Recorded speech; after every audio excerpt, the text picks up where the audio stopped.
Assalamualaikum warahmatullahi wabarakatuh. Perkenalkan, nama saya Rifki Fauzi dari kelas IFD 1D dengan NIM 2141625521091 akan menjelaskan hasil codingan saya untuk UTS mata kuliah data mining. Di sini eh, saya mengimport beberapa modul seperti Pandas, JSON, IPython Display, NumPy. Setelah itu saya mengambil data dari file JSON lalu mengubahnya ke dalam data frame. Di sini saya mengambil data dari Google Drive yang telah saya hubungkan ke Google Colab saya,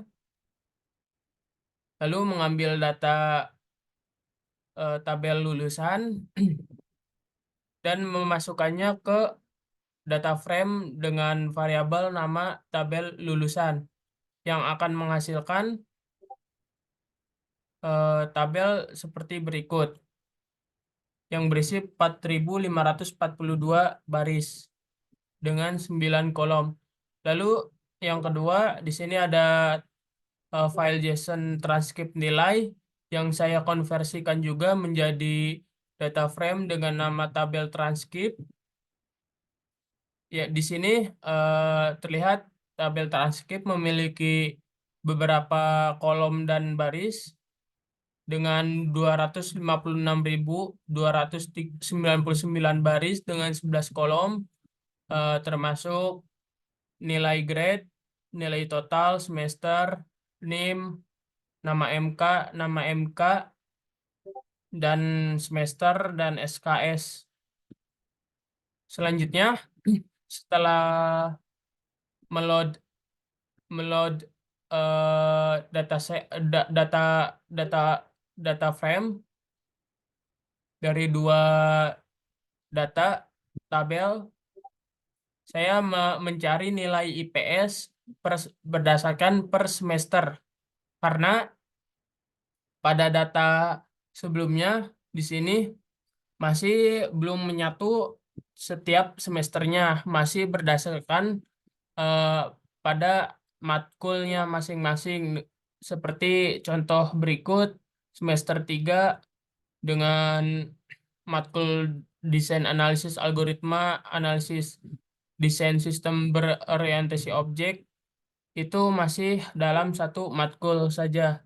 Jadi saya untuk mempermudah analisa data, saya eh, menjadikannya seperti berikut dengan mempunyai function hitung IPS. Di sini ada total SKS, total grade, yang mana nilai grade dikali dengan total SKS pada semester tersebut, lalu total grade tersebut dibagi lagi dengan total SKS yang akan menghasilkan data sebagai berikut. NIM dengan NIM belakang 1001 akan memiliki IPS semester 1 dengan 3,2 sampai IPS semester 98. Lalu saya akan menggabungkan dua tabel yang dari tabel lulusan dan tabel IPS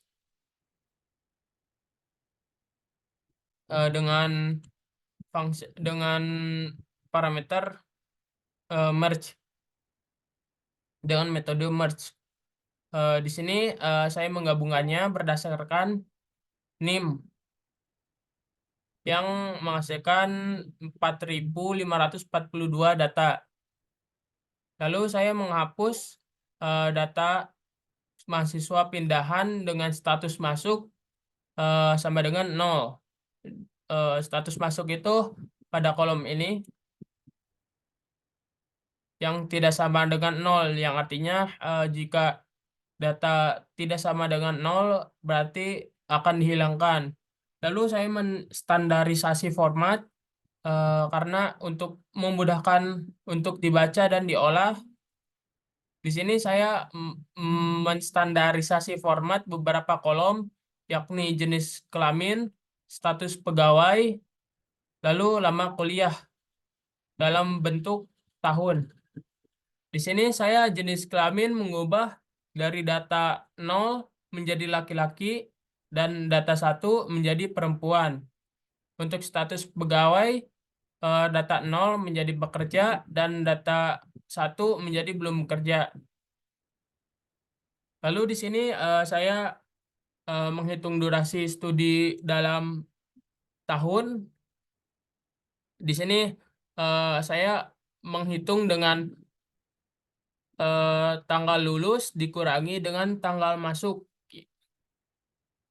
yang akan menghasilkan data baru, yakni kolom lama lama kuliah dalam bentuk format tahun.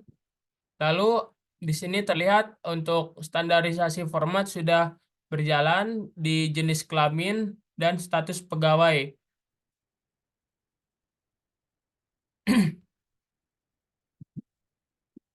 Lalu juga saya menentukan apakah membuat kolom baru, apakah status status lulusnya tepat waktu atau telat waktu. Di sini dengan kondisi jika tepat waktu, dia berada di range kurang dari 5 tahun dan lebih dari 3,5 tahun, yakni akan menghasilkan kolom baru dengan nilai tepat waktu. Jika di luar range tersebut, maka menghasilkan telat waktu. Lalu saya mensajikan tabel yang telah saya buat ke tabel yang eh, sesuai dengan ketentuan yang akan dianalisis. Maka sebab tabel yang akan saya gunakan memiliki format sebagai berikut. Lalu untuk analisis analisis data, saya di sini melakukan analisis data dengan berbagai cara. Pertama, pertama saya mengecek apakah ada data kosong pada setiap baris dan setiap kolomnya. Di sini terlihat ada beberapa data kosong di setiap kolom, yakni dari IPS semester 1 sampai IPS semester 8. Dan untuk mengatasi data kosong tersebut, saya menghapus data kosong pada range tersebut, pada data IPS semester 1 dan semester 8 sampai semester 8. Di sini terlihat dari yang tadinya 4.534 datanya menjadi 4.499 setelah dihapus data kosongnya.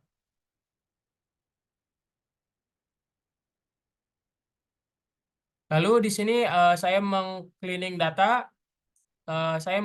Pertama saya melihat visualisasi distribusi lama kuliah.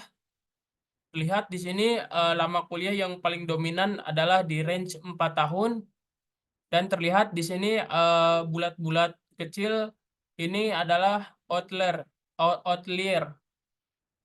yang yang ada pada kolom lama kuliah. Jadi saya menghapus data outlier tersebut karena akan mengganggu pada analisa. Di sini untuk menghapus data outlier tersebut, saya menggunakan metode G-score. Di sini saya menghitung rata-rata lama kuliah dan deviasi lama kuliah. Lalu menentukan batas atas dan batas bawah dari G-score. Di sini batas atasnya dengan rumus rata-rata ditambah 3 dikali deviasi. 3 itu threshold. Lalu batas bawah rata-rata dikurangi 3 dikali deviasi yang akan menghasilkan batas atas 6,36 tahun. Lalu di sini batas bawahnya 2,19 tahun. Saya menghapus range yang di luar dari batas atas dan batas bawah, dan di sini data kembali berkurang menjadi 4.331. Lalu saya mencari data noise juga. Saya mencari data noise di kolom predikat dan status pegawai dengan metode frekuensi kemunculan. Saya mencari frekuensi kemunculan yang paling sedikit pada kolom predikat, dan saya menghapus dan saya mengubah eh, data frekuensi paling sedikit tersebut menjadi data yang umum, yakni di sini terlihat di sini data noise, yakni ada 3 data noise pada baris 165, 891 dan 954. Data noise-nya adalah predikat dengan data strip 3. Saya mengubah data noise tersebut menjadi data memuaskan. Di sini terlihat setelah diupdate data frame-nya, predikat menjadi memuaskan. Lalu begitu juga untuk status pegawai. Yang membedakan adalah saya mengganti status pegawai yang di paling frekuensinya paling bawah, paling minim, menjadi belum bekerja. Di sini ada satu data yang data noise pada status pegawai dengan nilai 2, dan saya menggantinya dengan belum bekerja. Lalu saya mengecek data duplikat berdasarkan NIM pada data frame fixed table, dan terlihat di sini tidak ada data duplikat berdasarkan NIM. Lalu di sini pattern, saya melakukan analisa beberapa, yakni analisa korelasi antara IPS dan IPK, distribusi lama kuliah, lama studi, dan analisa kelompok. Di sini saya membuat tabel, membuat kolom baru IPK, yakni yang di mana diambil dari rata-rata IPS semester 1 sampai semester 8.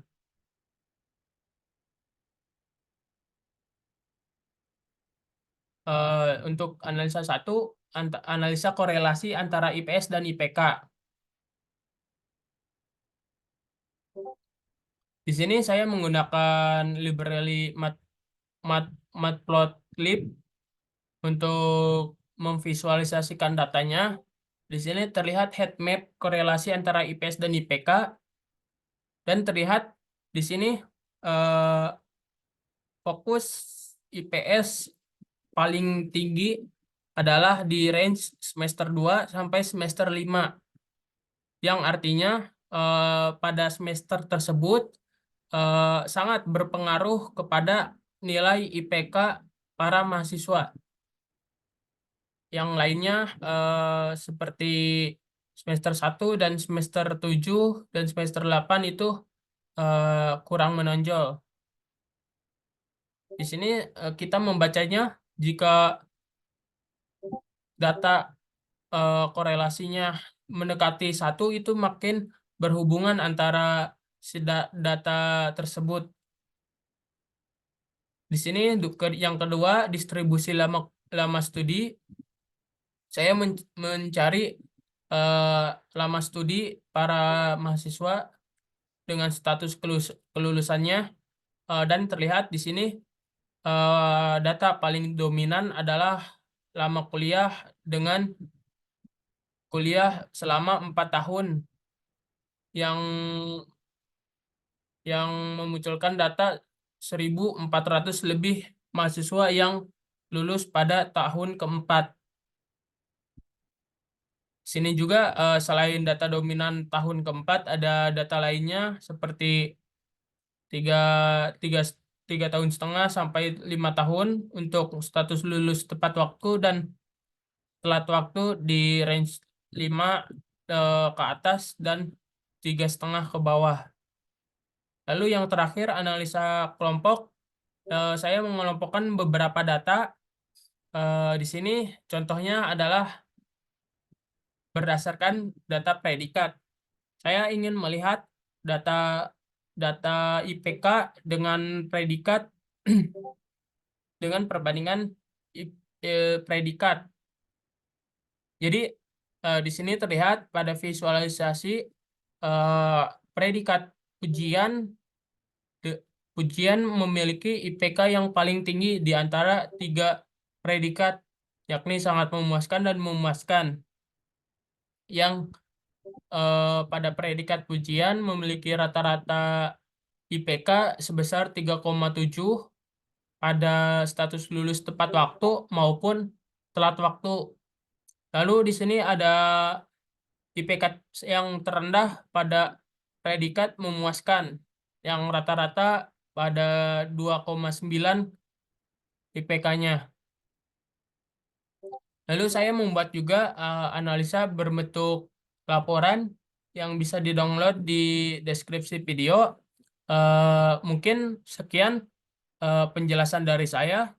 Mohon maaf jika ada kekurangan dan kesalahan. Wassalamualaikum warahmatullahi wabarakatuh.